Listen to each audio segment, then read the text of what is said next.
Bonjour ou bonsoir selon l'endroit d'où vous nous suivez. On vous souhaite la bienvenue sur notre chaîne YouTube Actualité Foot. Si tu es nouveau dans la chaîne, je vous invite à vous abonner et à activer la cloche de notification pour ne rater aucune de nos prochaines vidéos.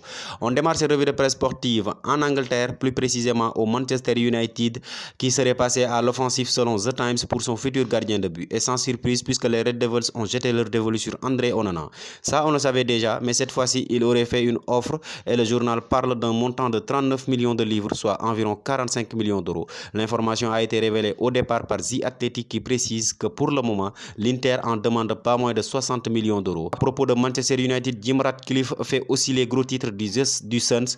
En effet, l'actuel propriétaire de Nice fait le forcing à propos du rachat du club mancunien. Et comme le rapporte le journal, il insiste pour dire qu'il est toujours en course pour le rachat du club. Un processus qui est en cours depuis de nombreuses semaines ou même depuis plusieurs mois, mais il n'est toujours pas bouclé. En tout cas, Ratcliffe semble bien y croire, affaire à suivre.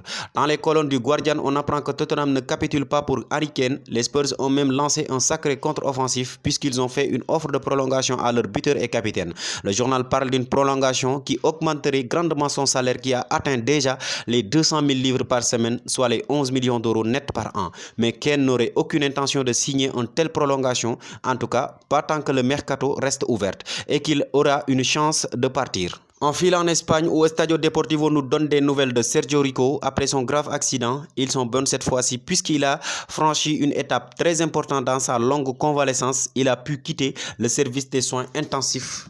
Il pourra donc poursuivre le reste de sa convalescence avec ses proches 24 heures sur 24. Dans le reste des informations de la presse ibérique, on évoque le deuxième transfert du FC Barcelone qui a été officialisé hier soir. Pour rappel, Inigo Martinez est la deuxième recrue après Ilkay Gundogan du mercato des Catalans. Il est arrivé libre de tout contrat et comme le rapporte Mundo Deportivo, et comme d'habitude, sa clause libératoire est fixée à 400 millions d'euros. On file en Italie où Sergej Milinkovic-Savic fait les gros titres de Tuttosport. Actuellement en vacances, le joueur de la Lazio de Rome aurait demandé à ne pas être dérangé sur ce mercato estival, explique le journal. Sauf si seulement c'est la Juventus de Turin pour négocier sa venue. Il n'attend que la Juve, affirme le quotidien. Après des années de service dans le club romain, le Serbe aurait des envies d'ailleurs. Enfin, si seulement c'est pour prendre la direction de la Juve. Du côté de la Corriere dello Sport, Alvaro Morata fait les gros titres. L'international espagnol est très demandé par l'AS Milan, mais ils ne sont pas seuls sur ce dossier puisque la Roma serait également sur le coup, explique le journal.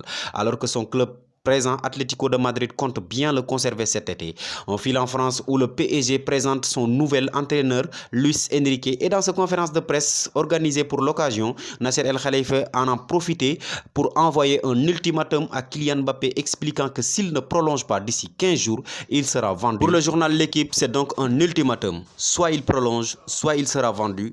Reste à savoir si Kylian Mbappé respectera bien cet ultimatum de 15 jours fixé par le président du PSG, Nasser El Khelaïfi. En tout cas, celui-ci s'est montré intransigeant avec son joueur. D'ailleurs, c'est ce qui fait les gros titres du Parisien. Le journal local utilise les mêmes termes pour justifier la posture du président. Et pour être complet dans l'actu parisienne, ce dernier était en retard de sa conférence de presse à cause de son avion, rapporte plusieurs journaux, mais Mediapart nous a révélé qu'à la sortie de son avion, la police l'attendait. Un juge d'instruction et des policiers de l'Office central de la lutte contre la crime organisée lui ont demandé de les suivre en vue d'une perquisition à son domicile. Dans le cadre d'une enquête qui vise le PSG pour enlèvement, séquestration, torture et actes de barbarie et extorsion en bande organisée. Nasser El Khelaïfi a préféré signer une décharge afin que la perquisition soit faite sans sa présence pour éviter de retarder à nouveau la conférence de presse.